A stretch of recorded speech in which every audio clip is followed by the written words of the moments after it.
Hey guys, Mike here. Little bonus again on this series I've been doing on YouTube where I am predicting, or I guess crafting, the first season of HBO's Harry Potter. I am about to record episode 3 as well. So what you're about to hear, by the way, is an audio rip of the YouTube video. You can just go to my YouTube channel, Radio Mike, if you'd like to just consume my video content. And there's a bunch of other Harry Potter content there. While I'm here, I'll plug me and Sam on Insta at radio.mike for me, at Sam Garlep with 2 P's at the end for Sam. We have a bunch of sketches coming up with Jack Post, which should be good to watch. As well as that, I'll plug my blog, radiomike.substack.com, every Sunday at 8 a.m, just reflecting on stuff and things. But yeah, that is pretty much it from this. Enjoy this special little bonus episode, and we'll see you for the main pod soon. What is going to happen in episode 2 of the Harry Potter HBO TV series? Let's find out as I make my predictions in this new video series. If you missed last week, I did a video talking about what I think would happen in episode 1 of the Harry Potter HBO TV series, inspired by the YouTube channel Enchanted Lens, who is doing the same thing. This is an inspiration video. I am not trying to copy or rip off this concept. I just think it's a really fun concept, and I would love for you to check out Enchanted Lens' videos too. The way I ended my episode 1 of the series was with Hagrid knocking on the door of the abandoned hut thing in the middle of the island, and I am so excited to present you my ideas for what will happen in episode 2 of Harry Potter on HBO. What's up guys, Mike here. Welcome back to my channel for more of this series and other content. Make sure you hit the subscribe button. All right, so I mean, it's hard to deviate a lot from the books because these shows are going to be a faithful recreation of the books, but I think there are little tidbits we can talk about along the way and things that weren't included in the movies that I would love to see and I think we should see in the TV series. So as Hagrid knocks on the door at the end of episode 1, I actually will rewind that a bit and say that I think the door will come down, like Hagrid knocks the door down, and we will see the big menacing shape of Hagrid in the door, only for episode 2 to start, revealing that it is the friendly, gentle giant Hagrid who is here to finally give Harry his letter. Sorry about that. I also think this scene was done reasonably well in the movies. Like, I think the first 2 movies really give the Dursleys their time to shine, and I don't really think they need to change too much. That being said, in the books, Hagrid does not mistake Dudley for Harry. That does not happen, and I don't think it should happen in the series because Hagrid would instantly recognize Harry because he looks exactly like his dad with his mother's eyes. In the books as well, Hagrid has the confrontation with Uncle Vernon when Uncle Vernon points a rifle at him, but instead of just twisting the rifle up like in the movies, in the books he actually ties the rifle in a knot, which I think would be really cool to see as well. And I'm not gonna lie, I think that Fiona Shaw, who plays Aunt Petunia in the movies, does such a good job of capturing her disdain and resentment for Lily and James in this scene. It's going to be really hard to top, but I'm really looking forward to see how Belle Powley handles it in her new role as Aunt Petunia. And I wouldn't mind, even if it's a little bit of creative license, maybe even a bit more exposition of what happened from Petunia's perspective would be interesting to see. Now, a key difference from the books to the movies is in the movies, it just skips from that scene straight to Hagrid essentially taking Harry through London towards Diagon Alley for the first time, but the books have a little bit of extra context. It's actually kind of funny because I'm pretty sure in the books, all of them just go to sleep in the hut, including Hagrid, who just, I think, sleeps on the floor. And Harry wakes up to an owl pecking at Hagrid. The owl has delivered the Daily Prophet, and Harry pays him using, I think, sickles in Hagrid's cloak. And then Hagrid takes Harry away to Diagon Alley. Now, just up front here, there's another big change from the books that the movies didn't feature. In the movie, Hagrid takes Harry to Diagon Alley, and then immediately after that, almost as if it's like the same day,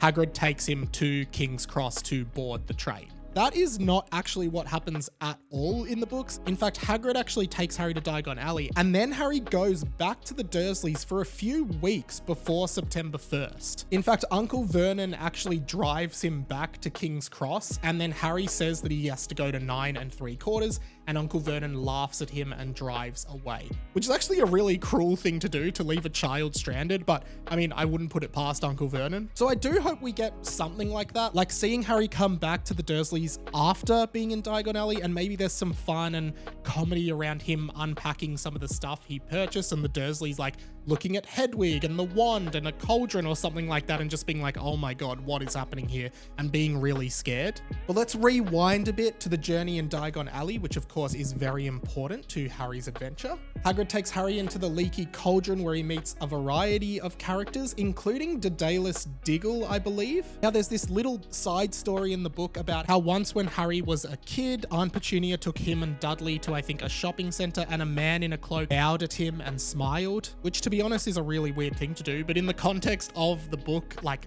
I'm pretty sure it was Daedalus Diggle who recognized Harry's scar. This is where Harry sees him again and remembers him and says, you bowed to me once in a shop. And Daedalus Diggle goes, oh my god, he remembers. I think that's a bit of context that doesn't necessarily need to be in the series, but it would be a cool little thing if they could work both of those scenes in. I talked about in episode 1 having a little montage of all of the strange things that happen to Harry before he realizes that he's a wizard, so maybe it could slot in somewhere there. Hey guys, just while I've got you, I'm trying to hit 10,000 subs by the end of 2025. I really think I can do it, but I need your help. I am just on this channel multiple times a week talking about pop culture, nerd culture, 90s and 2000s millennial stuff, and I would love to have you along for the ride. If you're enjoying this video, I think you'd really like some of my other stuff. So yeah, please check me out, hit subscribe, and yeah, I look forward to seeing you in a video soon. All right, thanks. Tom the barkeeper also appears here for the first time. In the movies, the casting of this character shifted throughout the movies, and I don't think he really even appears past the 3rd movie, but I think it would be important to have a consistent casting here, only because Tom the barkeeper is relevant to Tom Riddle. As we know, in book 6, we see Tom Riddle, the young Tom Riddle, and Dumbledore on a very similar experience to Harry, and Dumbledore mentioned that he'll meet Tom the barkeeper at the leaky cauldron, and Tom Riddle detests the fact that somebody shares the same name as him. And we know that is part of the motivation for him to ultimately change his name to Voldemort. So I think having consistency so we can have that scene somewhere later in series 6 would be really good. I do have another weird feeling that we actually might get, and this is just completely wild guessing, and I don't know why I have this inkling. I think we might see little parallel scenes to Tom Riddle during Harry's journey in Diagon Alley. I don't know why, I just think they might sort of show us little side-by-sides or flashbacks to Tom Riddle having that experience. Obviously not from the books, but I just think they'll try and build the world out a little bit with stuff like that. Like when Harry enters the leaky cauldron for the first time, we just get a really quick flash of another boy entering and seeing the same thing as him. That's a wild theory, wild speculation, but hey, watch this space. Finally, another key point, and this one is really contentious for me. Harry meets Professor Quirrell in the leaky cauldron as well.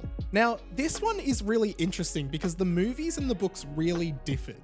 In the books, Harry meets Professor Quirrell and he is not wearing the turban yet. We also are led to assume that this is the same day that Quirrell goes to Gringotts to try and steal the Philosopher's Stone, and it was only after that incident that Voldemort decided to mount himself on Quirrell's head. I am going to be really honest and really controversial here in that I think the movies did this part better, because I actually believe that if Quirrell appears without the turban and then appears a few episodes later with the turban, it just becomes insanely obvious that there's something suspicious about that. And I think that's easier to get away with in the books because you're visualizing it yourself and you might not even pay much attention to that. But in the movies and the show, I don't think it'll work as well, and I think it'll just be a dead giveaway. That being said, it is a secret and a twist that is absolutely out in the open, so maybe they won't care as much as me, and if they want to be book accurate, that's probably what they'll do. Of course, we will have to have the Gringotts scene, and we will need to have Hagrid going to take the Philosopher's Stone out of storage at Gringotts. This is where we will also meet Griphook, who will come back in the last series. There isn't anything too major I would want changed about any of those scenes. The one thing I would love to have, because it is imprinted on every millennial's memory, is lamp please, key please. If they would do that again, I would absolutely love that. I I guess the hard part is they don't want it to be a frame for frame, shot for shot remake of the movie, so I'm sure they will twist up the dialogue a fair bit as well. Ollivanders is the next big scene. I think this could have a little bit more breathing room. I think it's really good in the movies, but in the books, Harry actually tries a bunch of wands, and most of the ones just don't respond at all to him. It's not like they're exploding pot plants and ripping out books from the bookshelf like in the movies. Most of them just don't do anything. And then we have the moment where Ollivander thinks of using the Phoenix Feather wand that of course had a brother with Voldemort's wand. Hagrid is also present with Harry in the book version of that scene, so I think they'll do that as well. And then Hagrid buys Hedwig as a present for Harry with Harry there. It's not a surprise as he does in the movies. The final scene that we 100% will see, I'm calling it right now, that was not in the movie, is the scene in Madame Malcolm's robe shop in which Harry first meets Draco Malfoy. This was completely omitted in the movies, and in fact, Harry only meets Malfoy just before the sorting ceremony. In the books, he actually meets Malfoy in Madame Malcolm's and then again on the Hogwarts Express. Here's the thing though, Malfoy is not named and Harry doesn't know who he is until the later meeting on the Hogwarts Express. But it is a great characterization of Malfoy, who asks Harry what house he wants to be in, talks to him about Quidditch, and it's kind of like Harry's first exposure to another boy in this world who knows everything about it. Malfoy also talks about wanting to be in Slytherin, etc., and in the books, Narcissa Malfoy is there with him. I believe in the show, it will not be Narcissa, it will be Lucius in Narcissa's stead. And that is because we have already had Johnny Flynn cast as Lucius. So I think that scene will happen almost exactly as it happens in the book, just with Lucius instead of Narcissa. Okay, then we have that moment I talked about before where Harry returns to the Dursleys for a bit. Uncle Vernon drives him to King's Cross a few weeks later, and I'm going a little bit of a different direction here. I think most people would end this episode later when he gets to Hogwarts, but I actually think the episode will end with Harry overhearing the Weasleys at King's Cross, and then I believe Molly will explain to Harry how to get through to the platform, and the episode will end with like a front-on shot of Harry with the trolley starting to run and running through the platform. We'll see him on the other side, we'll see the Hogwarts Express, we'll see a bunch of magic stuff happening and a bunch of other students. Harry will look really bedazzled and shocked by what he's seeing and he can't believe it, and I think the episode will end there. That kind of leads us into episode 3 for Ron and Hermione, Malfoy and Neville to really enter the picture on the Hogwarts Express as it happens in the books. And I think that is exactly what needs to happen. That needs to be at the start of episode 3. Whew, so that's what I think will happen in episode 2 of HBO's Harry Potter series. Comment below, what do you think will happen? What do you think of my synopsis? What would you change? What don't you want? What do you want? All of the above, please let me know down in the comments. If you can't think of a comment, but you really want to help me out in the algorithm because you're a good guy and you think I'm a good guy, just comment below Diagon Alley. That way I know you made it to the end of the video and I know you're still watching. While I've got you, I'm all over the internet doing dumb stuff that I think is cool. I have a blog, I have a podcast, all of those are down in links below. And if you like this video, YouTube thinks you might like this video too. But if you want to make sure you catch everything in this particular series, I have a whole playlist here of Harry Potter related content that you can binge right now. And I'll be back next week with my thoughts on episode 3. That is pretty much it from me for now. My name's Mike. This has been The Inside of My Mind, and I will catch you later.